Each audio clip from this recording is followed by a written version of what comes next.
Selamat datang di Arah Baru, ruang refleksi untuk jiwa yang ingin pulih dan menemukan ketenangan. Hari ini kita berbicara tentang sesuatu yang kerap menyiksa. Seseorang yang terus hadir dalam pikiran, meski kita tahu waktunya untuk melepaskan. Filosofi Stoik mengajarkan bahwa kita tak bisa mengatur apa yang dilakukan orang lain, hanya sikap kita sendiri. Epictetus berkata, bukan peristiwa yang melukai kita, melainkan penilaian kita tentangnya.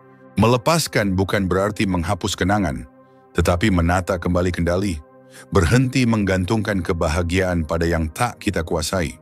Dalam episode ini, kita akan menapaki 10 aturan Stoik, langkah-langkah untuk mengembalikan kekuatan pada diri sendiri. Mari kita belajar menenangkan hati, menerima kenyataan, dan berjalan maju tanpa membawa beban yang bukan milik kita. Ada saat ketika kepergian seseorang meninggalkan bekas yang tidak terlihat, tetapi terasa dalam setiap denyut. Luka itu seperti bayangan, diam, namun selalu mengikuti langkah. Kita sering ingin menolak, menyembunyikan, atau melarikan diri dari rasa sakit. Namun filosofi Stoik mengajarkan sesuatu yang berbeda, bukan untuk menyingkirkan luka, melainkan untuk menerimanya apa adanya, tanpa membiarkan luka itu menjadi identitas kita. Menerima luka bukan berarti menyerah pada penderitaan. Ia adalah tindakan kesadaran yang dewasa.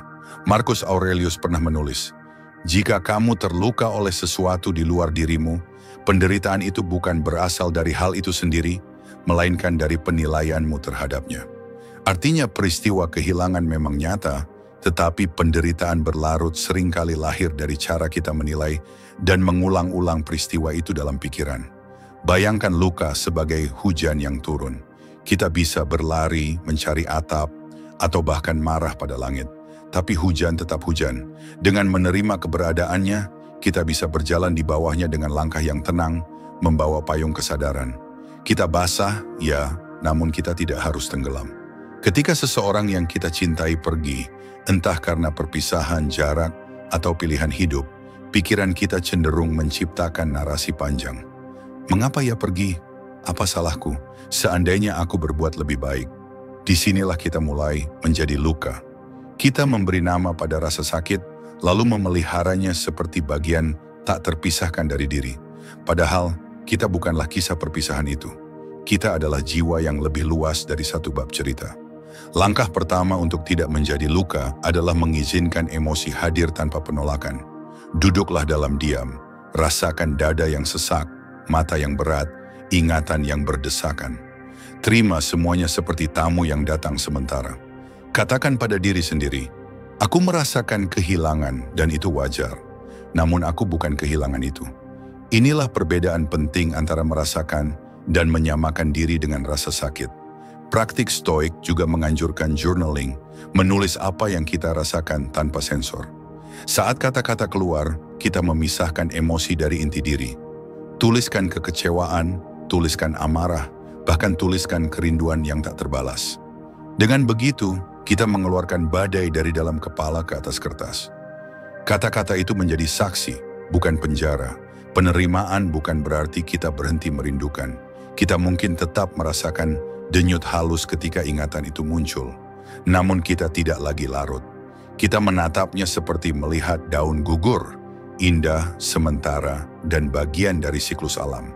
Dengan sudut pandang ini, luka berhenti menjadi pusat kehidupan. Ia hanya menjadi titik kecil dalam peta perjalanan kita. Terima luka, tapi jangan biarkan ia menguasai panggung. Kita lebih besar daripada satu kehilangan.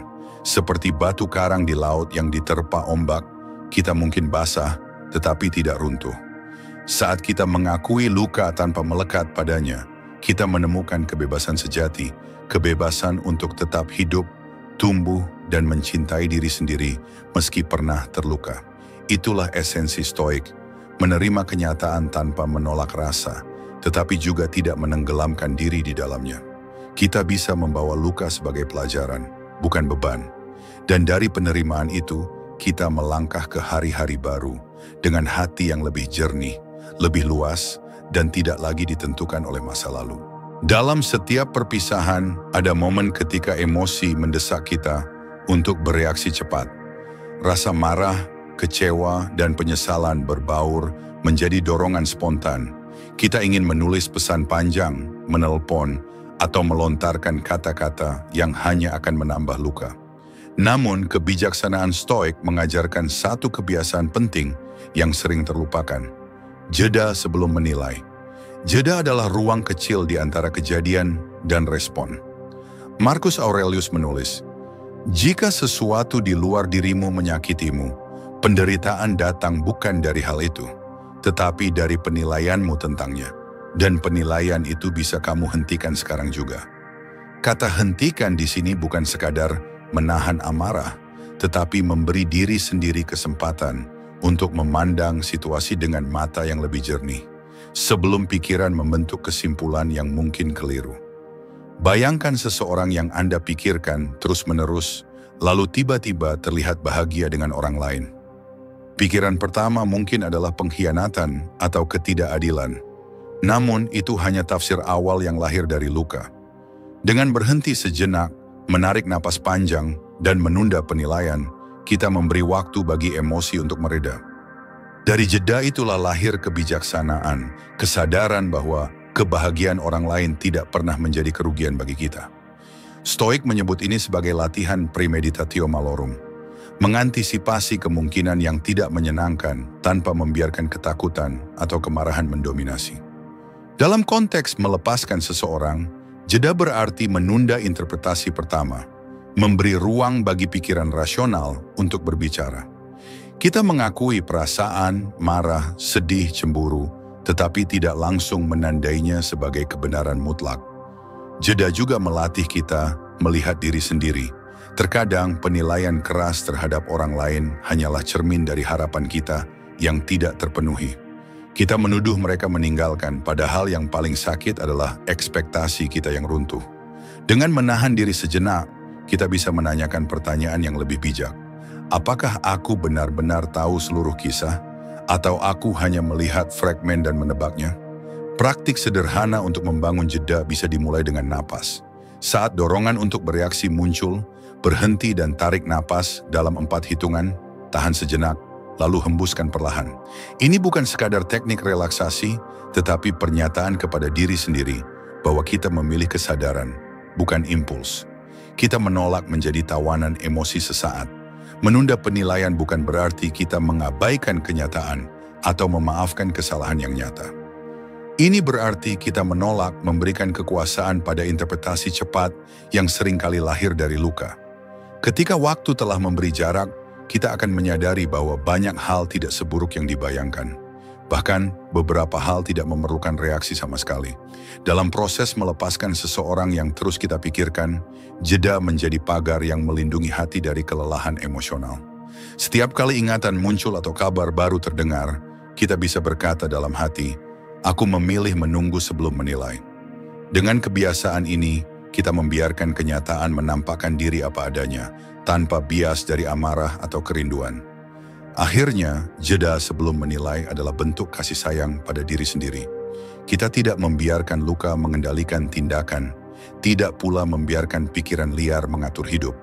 Kita berdiri sebagai pengamat yang tenang, memberi waktu agar kebenaran, seberapapun perihnya, terungkap dengan sendirinya. Dan dari ketenangan itu, kita menemukan kebebasan. Kebebasan untuk merespons dengan bijak, bukan bereaksi karena terluka. Inilah kekuatan sejati yang diajarkan Stoikisme. Kekuatan yang tidak berisik tetapi mampu mengubah arah hidup. Setelah kehilangan seseorang yang begitu lekat di pikiran, hidup seringkali terasa kosong. Pagi yang dulu penuh percakapan, kini hanya sunyi. Malam yang biasanya ditutup dengan pesan singkat, kini dibiarkan sepi. Dalam kekosongan itu, banyak orang terjebak dalam lingkaran rindu dan pikiran yang terus berulang. Namun kebijaksanaan Stoik mengingatkan kita, salah satu cara terkuat untuk memulihkan diri adalah dengan kembali menyalakan rutinitas pribadi, menghidupkan kembali kebiasaan yang menegakkan jiwa dan menata hari. Rutinitas bukan sekadar jadwal, ia adalah jangkar batin. Epictetus pernah berkata, kebebasan sejati bukan berarti melakukan apa yang kita mau, tetapi menguasai diri agar tidak diperbudak oleh keadaan. Ketika kita terluka, kita cenderung kehilangan disiplin. Bangun siang, makan tak teratur, menunda pekerjaan, atau hanya berbaring menatap layar tanpa arah. Saat itulah kita seolah memberi luka kendali penuh atas hidup. Menghidupkan kembali rutinitas berarti mengambil kembali kendali yang kita serahkan pada kesedihan. Mulailah dari hal-hal sederhana. Bangun pada jam yang sama setiap hari, meski pikiran menolak. Rangkai pagi dengan ritual kecil yang menguatkan. Menyiapkan air hangat, menyeduh teh, merapikan tempat tidur. Tindakan kecil ini bukan sekadar kebiasaan mekanis, tetapi pernyataan halus kepada diri. Aku masih memiliki kendali atas hidupku, meski hatiku belum pulih sepenuhnya. Tambahkan aktivitas yang menggerakkan tubuh. Jalan kaki di taman, peregangan ringan, atau olahraga yang Anda sukai. Gerak fisik bukan hanya menjaga kesehatan, tetapi juga menyalurkan emosi yang terperangkap. Stoik memahami bahwa tubuh dan pikiran saling terhubung. Saat tubuh bergerak, pikiran ikut terbebaskan dari beban yang menekan. Kembalikan juga rutinitas yang menumbuhkan pikiran dan jiwa. Bacalah buku yang menenangkan, tulis jurnal, atau dengarkan musik yang menyejukkan hati. Menulis catatan harian, misalnya, bukan hanya cara mencatat aktivitas, tetapi juga latihan refleksi. Setiap kata yang tertulis menjadi jendela untuk memahami perasaan dan menata pikiran. Namun, menghidupkan rutinitas pribadi bukan sekadar menyalin kebiasaan lama. Ini juga kesempatan untuk memperbarui diri. Mungkin ada hobi yang dulu Anda tinggalkan. Melukis, berkebun, belajar bahasa baru. Menggali kembali minat atau memulai kebiasaan baru menyalakan rasa ingin tahu yang mungkin telah lama redup. Inilah cara lembut untuk mengingat bahwa hidup lebih luas dari satu hubungan. Dalam filosofi Stoik, rutinitas pribadi adalah bentuk latihan kebajikan, askesis. Kita melatih keteguhan, disiplin, dan kesadaran melalui tindakan sehari-hari.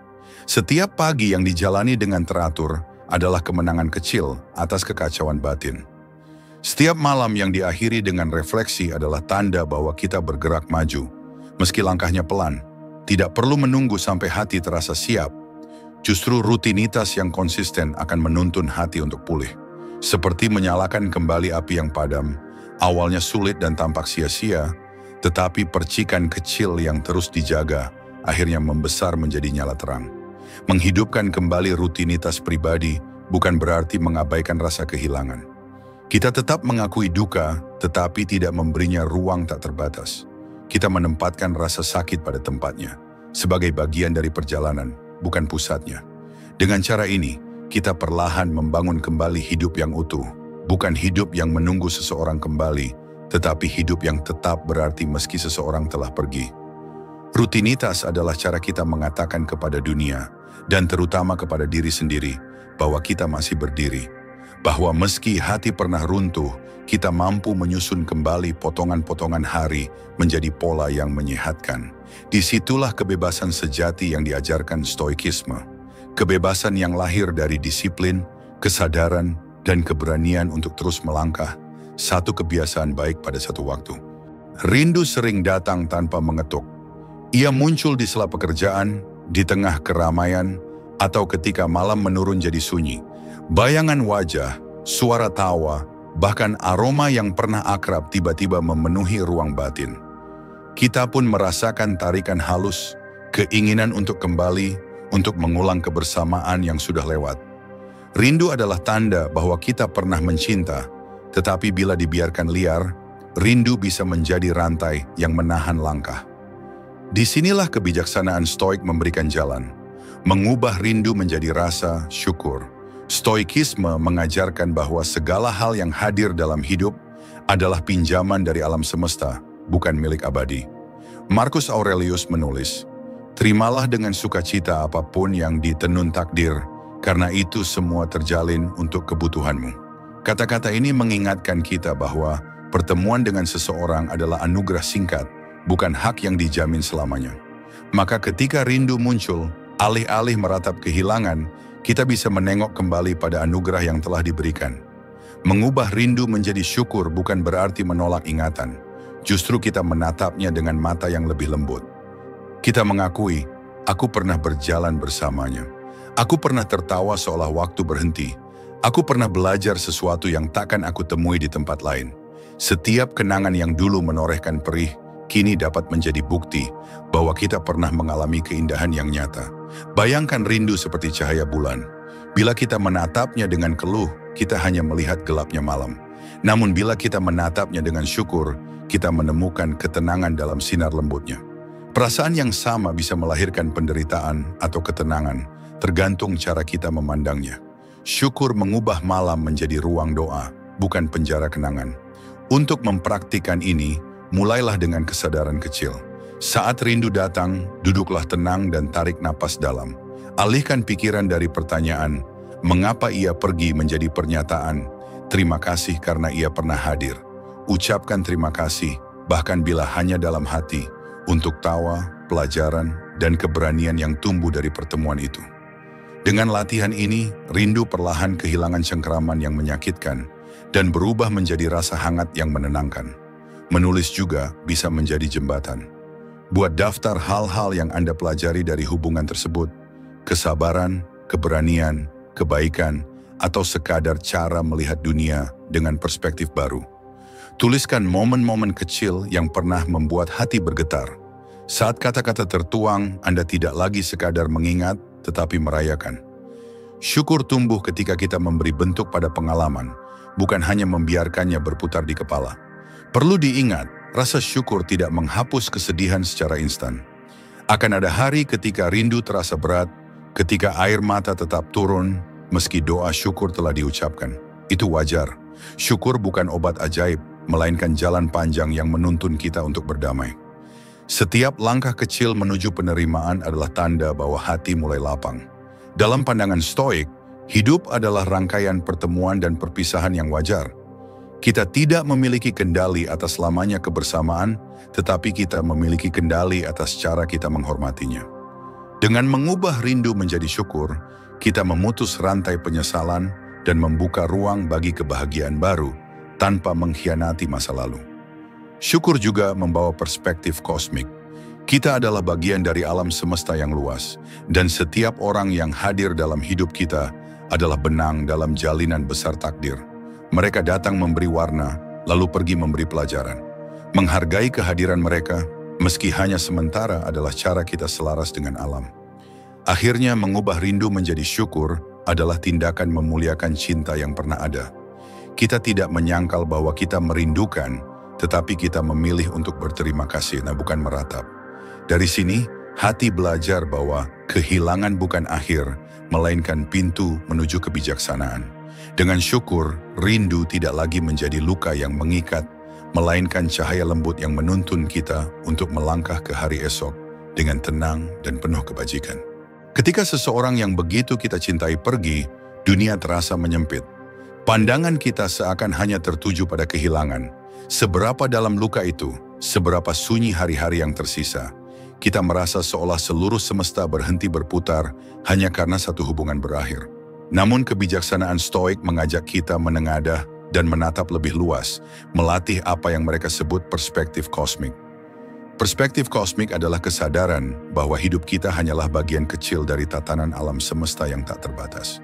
Marcus Aurelius menulis, renungkan keabadian yang tak terhingga, pikirkan seluruh substansi, dan ketahuilah, ini semua adalah perubahan, dan kamu hanyalah titik kecil di dalamnya. Kalimat ini bukan untuk mengecilkan rasa sakit, melainkan untuk menempatkan rasa sakit itu pada peta yang lebih besar, agar kita tak tenggelam di dalamnya. Bayangkan bumi, planet biru kecil yang melayang di tengah gelapnya ruang angkasa. Di dalamnya ada miliaran kehidupan yang saling bertemu dan berpisah setiap hari. Kehilangan yang kita alami, betapapun perih, adalah bagian dari alur besar yang terus bergerak. Melihat diri dalam skala kosmik memberi kita jarak dari emosi yang menyesakan. Kita menyadari dunia tidak runtuh hanya karena hati kita patah. Melatih perspektif kosmik tidak berarti menolak rasa sedih. Kita tetap merasakan kerinduan, kecewa, bahkan amarah.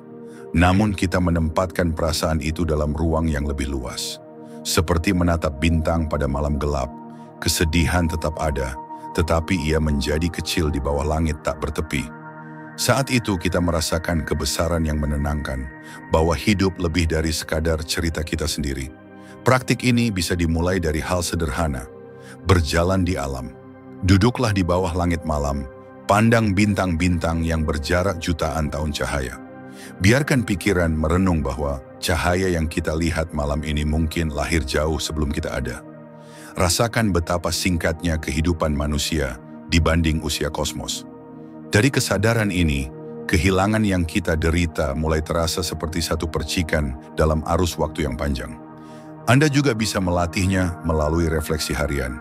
Setiap kali pikiran terjebak pada satu kenangan, ajak diri untuk menanyakan, apa arti peristiwa ini dalam bentang waktu 100, 1000, atau sejuta tahun?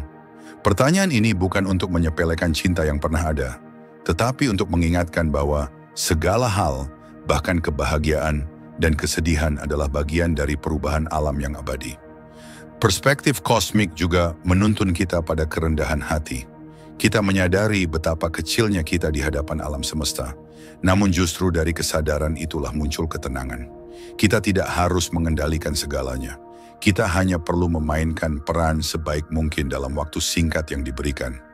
Kehilangan seseorang menjadi bagian dari panggung besar kehidupan, bukan tragedi tanpa akhir. Dalam konteks melepaskan seseorang yang terus kita pikirkan, perspektif kosmik membantu kita keluar dari pusat cerita.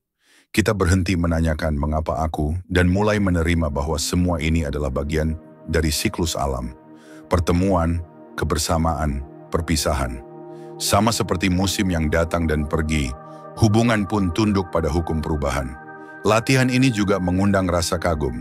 Saat kita melihat betapa luasnya alam semesta, kita mulai menghargai keindahan momen kecil, senyum yang pernah diberikan, percakapan hangat, bahkan rasa sakit itu sendiri sebagai pengalaman yang memperkaya jiwa.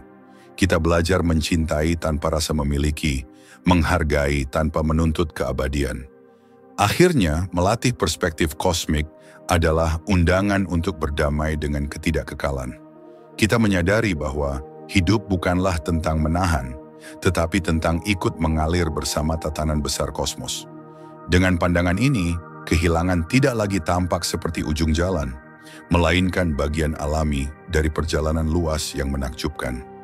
Dari sana, hati kita perlahan menemukan kebebasan, sebuah kebebasan yang lahir dari pemahaman bahwa kita dan segala yang kita cintai adalah bintang-bintang sementara dalam langit tak berbatas. Ketika seseorang yang kita cintai pergi, pikiran kita sering berubah menjadi panggung drama tanpa henti.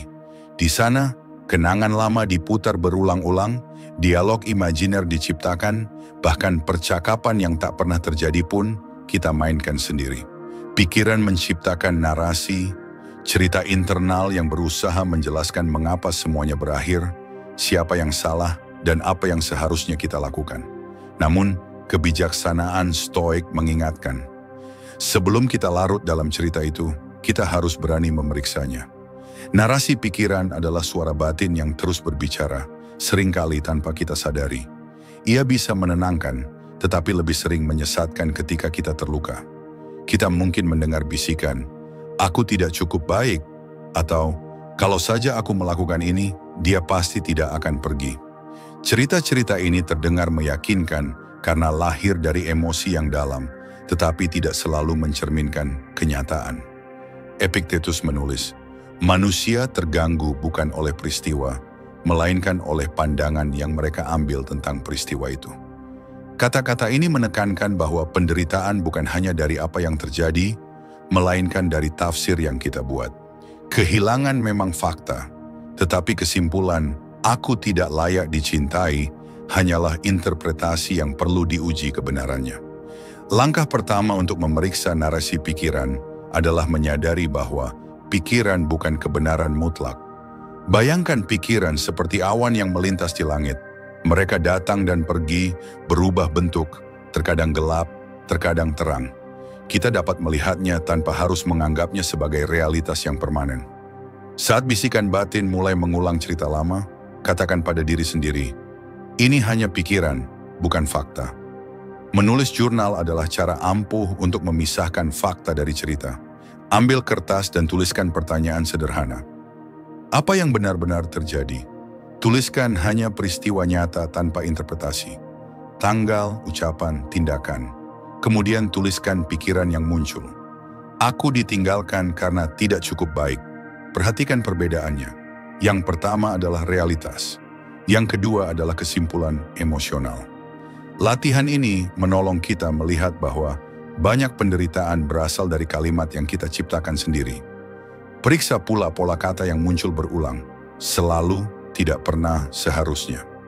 Kata-kata absolut ini sering menjadi tanda bahwa pikiran kita terperangkap dalam drama. Misalnya, aku akan selamanya sendiri, atau dia tidak pernah peduli padaku. Ketika menyadarinya, kita dapat mengganti narasi itu dengan kalimat yang lebih seimbang.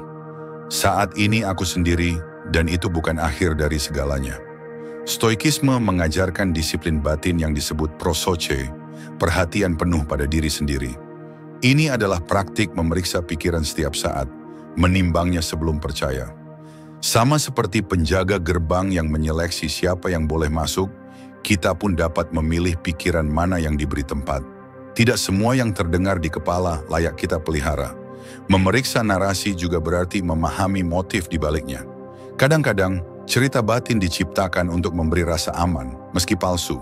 Misalnya, menuduh diri sendiri lebih mudah daripada menerima bahwa perpisahan hanyalah bagian alami dari hidup. Dengan menyadari motif ini, kita bisa bersikap lebih lembut pada diri sendiri. Kita tidak perlu jawaban sempurna untuk setiap kehilangan. Dalam perjalanan melepaskan seseorang, kemampuan memeriksa narasi pikiran adalah bentuk kebebasan. Kita berhenti menjadi tawanan drama batin dan mulai menjadi pengamat yang tenang. Kita belajar bahwa tidak semua yang kita pikirkan harus dipercayai dan tidak semua kesimpulan layak dijadikan identitas. Pada akhirnya, memeriksa narasi pikiran bukan sekadar latihan intelektual.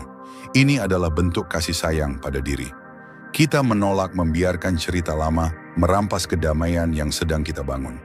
Dengan kesadaran ini, kita memberi ruang bagi narasi baru, cerita tentang ketahanan, pertumbuhan, dan keberanian untuk melangkah maju. Dalam sunyi yang penuh refleksi, kita menyadari bahwa kita bukanlah kisah perpisahan itu, melainkan penulis yang berhak menentukan bab berikutnya. Dan disitulah kekuatan sejati.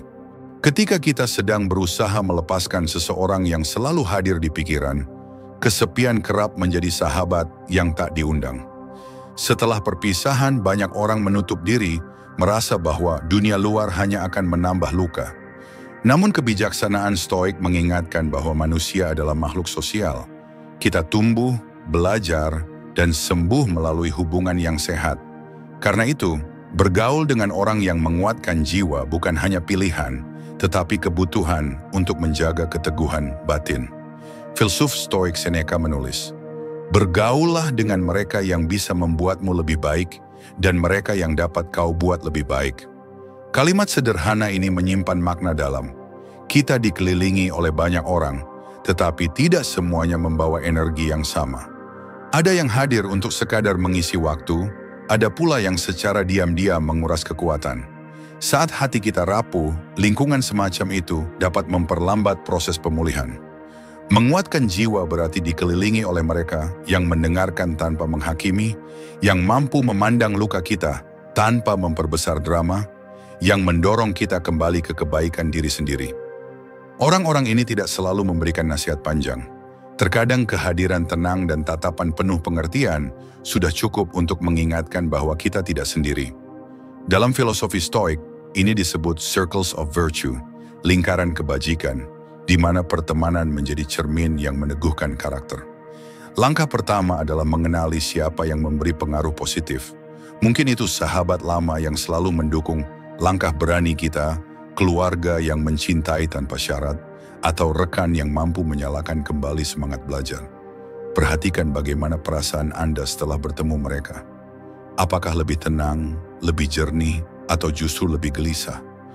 Jiwa yang dikuatkan akan merasakan kedamaian setelah pertemuan, bukan kelelahan batin. Bergaul dengan orang yang menguatkan jiwa tidak selalu berarti percakapan mendalam setiap saat. Bisa jadi sekadar berjalan pagi bersama teman, berbagi tawa ringan di dapur keluarga, atau menghadiri diskusi buku. Interaksi sederhana ini mengingatkan kita bahwa hidup terus bergerak, bahwa dunia lebih luas daripada kenangan yang kita tinggalkan. Kebersamaan seperti ini menjadi jembatan untuk keluar dari lingkaran pikiran yang sempit. Namun penting pula untuk bersikap selektif. Saat hati sedang rapuh, kita lebih rentan terhadap pengaruh negatif.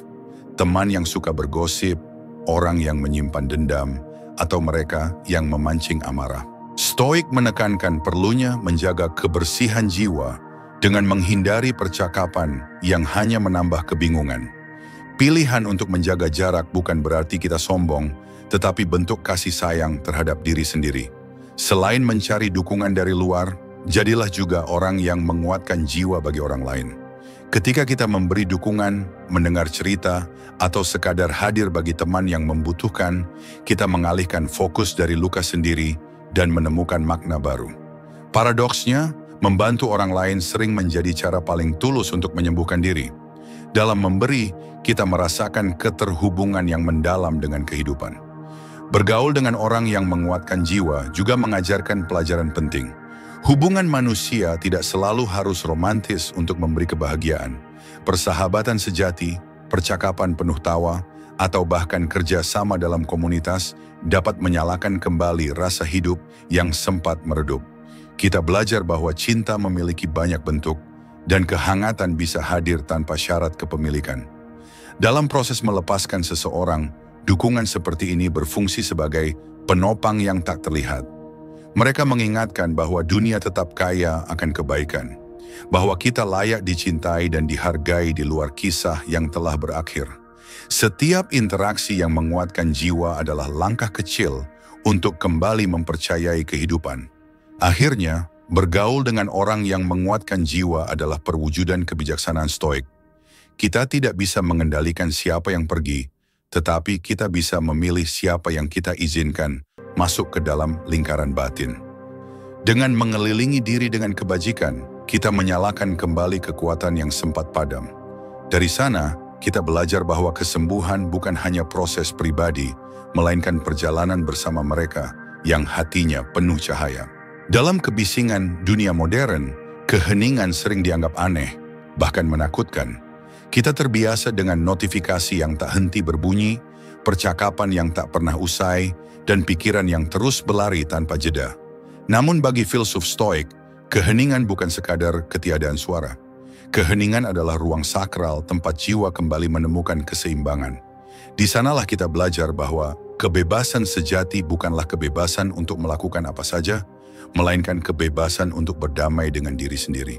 Ketika seseorang yang pernah kita cintai masih membayang dalam pikiran, keheningan menjadi cermin yang tak dapat ditipu. Di dalam sunyi, kita berhadapan langsung dengan rasa kehilangan, rindu, dan pertanyaan-pertanyaan yang mungkin menakutkan. Banyak orang lari dari momen ini, mengisinya dengan aktivitas tanpa henti agar tidak perlu mendengar suara batin sendiri. Tetapi Stoik mengajarkan, justru di dalam keheningan kita menemukan kekuatan paling murni. Keberanian untuk melihat apa adanya.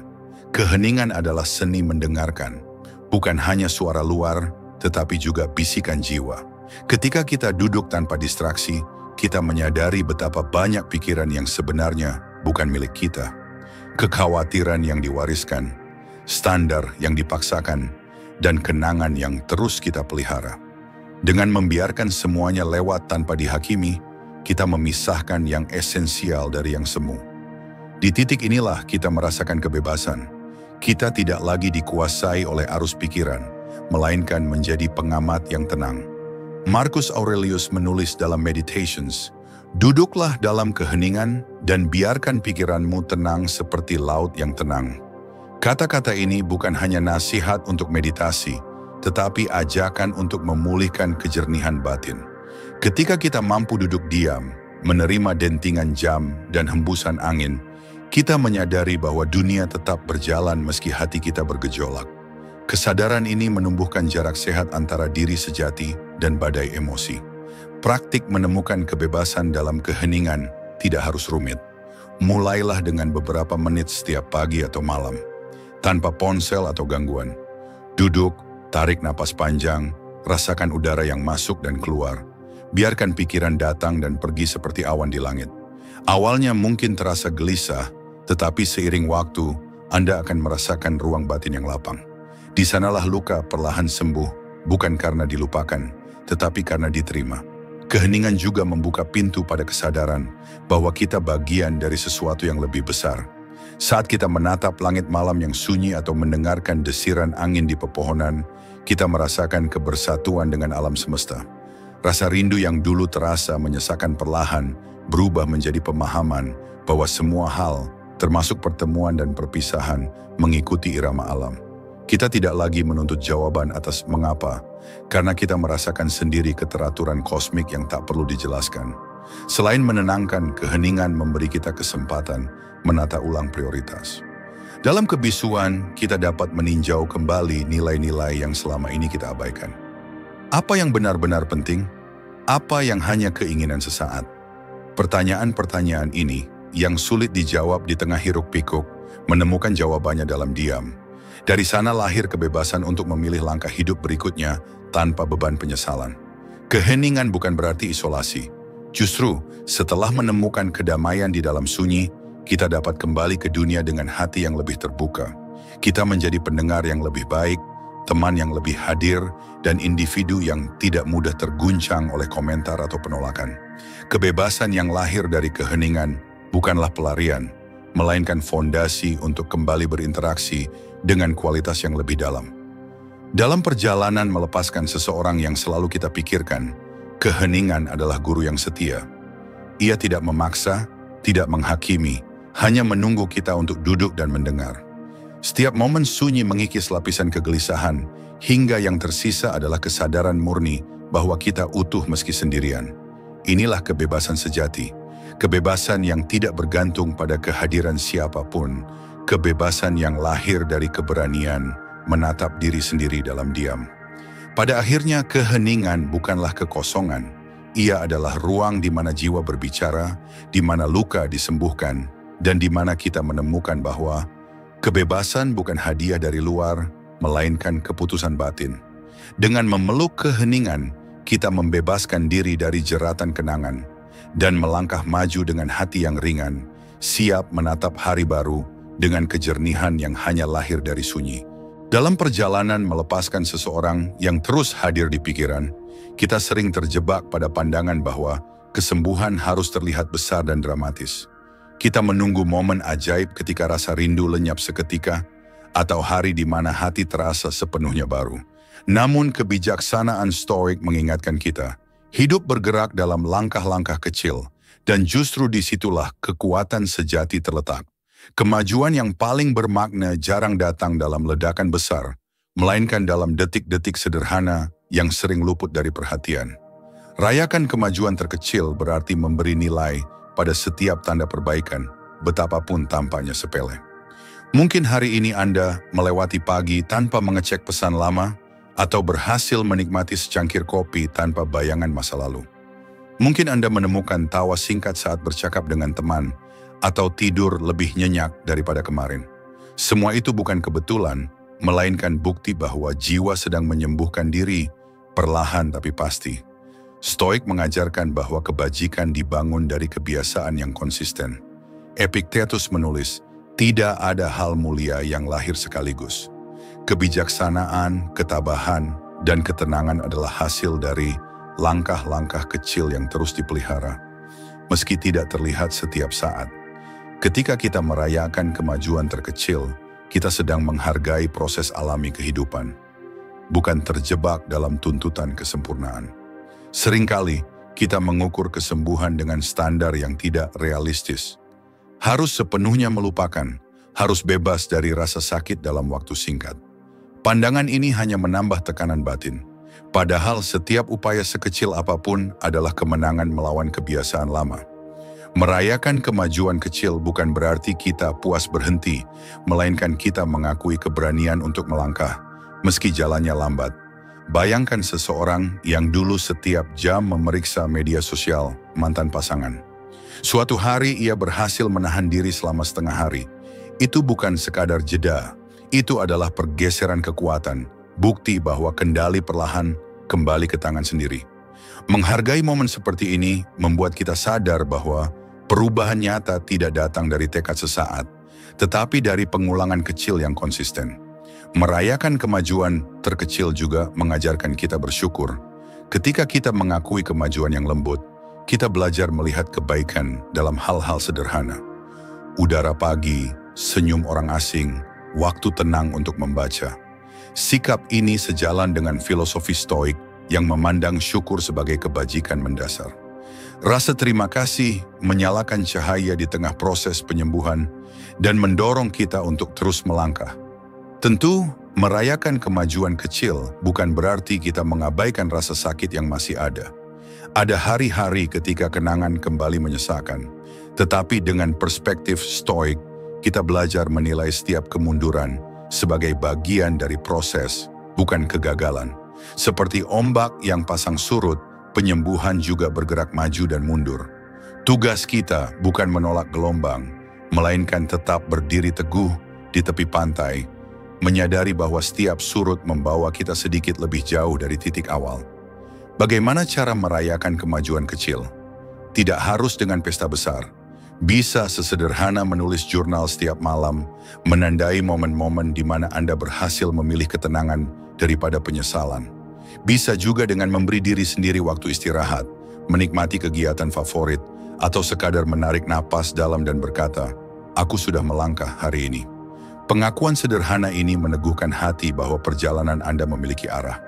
Rayakan juga keberanian untuk meminta dukungan, keberanian untuk mencoba hal baru, atau keberanian untuk duduk sendirian tanpa melarikan diri. Semua adalah tanda bahwa Anda sedang membangun kehidupan yang mandiri, terlepas dari bayangan masa lalu. Dengan menghargai setiap kemajuan kecil, kita memperkuat keyakinan bahwa diri sendiri layak diperjuangkan. Pada akhirnya, merayakan kemajuan terkecil adalah bentuk kasih sayang pada diri. Ini bukan tentang kecepatan, tetapi tentang keberlanjutan.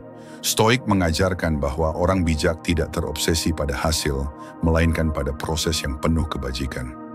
Jadi ketika Anda melangkah hari demi hari, ingatlah, tidak ada langkah yang terlalu kecil untuk dirayakan.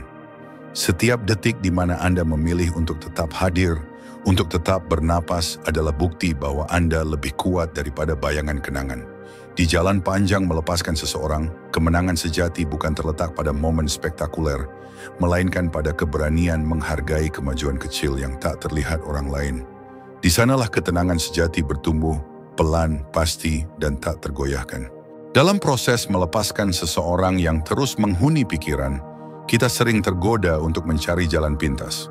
Kita ingin luka cepat tertutup, ingin rindu segera pudar, seolah ada tombol rahasia yang bisa menghapus semua kenangan. Namun kebijaksanaan Stoik mengingatkan kita bahwa tidak ada guru yang lebih sabar dan jujur daripada waktu. Waktu bukan musuh yang harus dilawan, melainkan sahabat yang mengajari kita menerima irama alam dan kesembuhan yang datang sesuai kehendak semesta. Marcus Aurelius pernah menulis, "Waktu adalah aliran peristiwa yang tak berkesudahan, hanya kebajikan dan perbuatan baik yang abadi di dalamnya." Kata-kata ini menuntun kita pada pemahaman bahwa waktu bukan sekadar menit dan jam, melainkan arus alami kehidupan yang membawa kita pada kebijaksanaan, jika kita mau mendengarkan. Dalam aliran waktu, rasa sakit yang awalnya menyesakan perlahan berubah menjadi kenangan, dan kenangan yang semula pahit bisa menjadi pelajaran yang meneguhkan.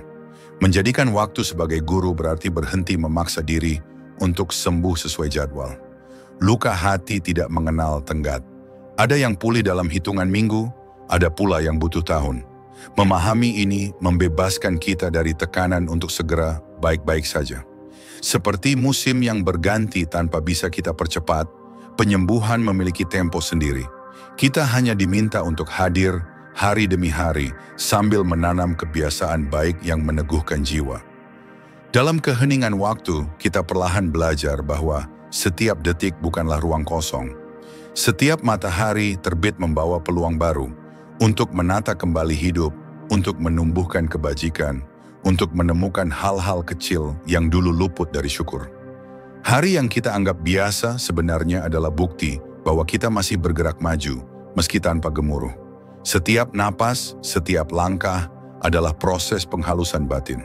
Waktu juga mengajarkan perspektif. Ketika kita berada di tengah luka, masalah terasa raksasa, seolah tak akan pernah berakhir.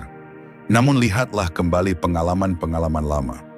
Banyak rasa sakit yang dulu terasa tak tertahankan, kini tinggal sebagai cerita yang bisa kita bagikan tanpa getar. Itulah kekuatan waktu, ia memberi jarak yang menenangkan, menjadikan hal yang dulu berat sebagai kenangan yang bisa diterima. Apa yang hari ini terasa mustahil, suatu saat hanya menjadi satu babak dalam perjalanan hidup yang lebih luas. Stoik percaya bahwa kesabaran adalah kebajikan penting, dan waktu adalah ujian terbaiknya. Dengan bersabar, kita belajar merendahkan ego yang ingin segera memegang kendali. Kita belajar menerima bahwa beberapa jawaban hanya muncul ketika kita siap, bukan ketika kita mendesaknya. Dalam proses menunggu, kita membangun ketabahan, kemampuan untuk tetap teguh meski hasil belum terlihat. Menjadikan waktu sebagai guru juga berarti memanfaatkan setiap hari sebagai ladang latihan kebajikan. Setiap pagi adalah kesempatan untuk mempraktikkan keberanian, pengendalian diri, dan rasa syukur. Saat kita fokus pada kualitas hari ini, kita berhenti terobsesi pada kapan luka akan sembuh. Kita mulai melihat bahwa kesembuhan itu sendiri hadir perlahan melalui kebiasaan sehari-hari yang penuh kesadaran. Berjalan di alam, membaca, menulis, atau sekadar duduk dalam keheningan. Tentu, ada hari-hari ketika rindu terasa kembali menyesakkan. Waktu sebagai guru tidak pernah menjanjikan perjalanan yang mulus.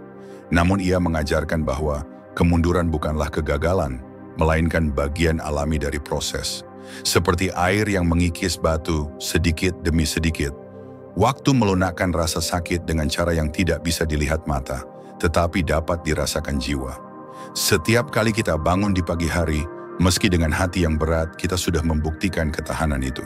Menghormati waktu berarti menghargai pertumbuhan yang mungkin tidak disadari. Mungkin Anda tidak merasa lebih baik dari kemarin, tetapi tanpa disadari, cara berpikir Anda sudah berubah. Anda lebih mampu menenangkan diri, lebih jarang mengecek jejak masa lalu, lebih sabar menghadapi hari yang panjang. Semua itu adalah buah dari bimbingan waktu yang lembut namun pasti.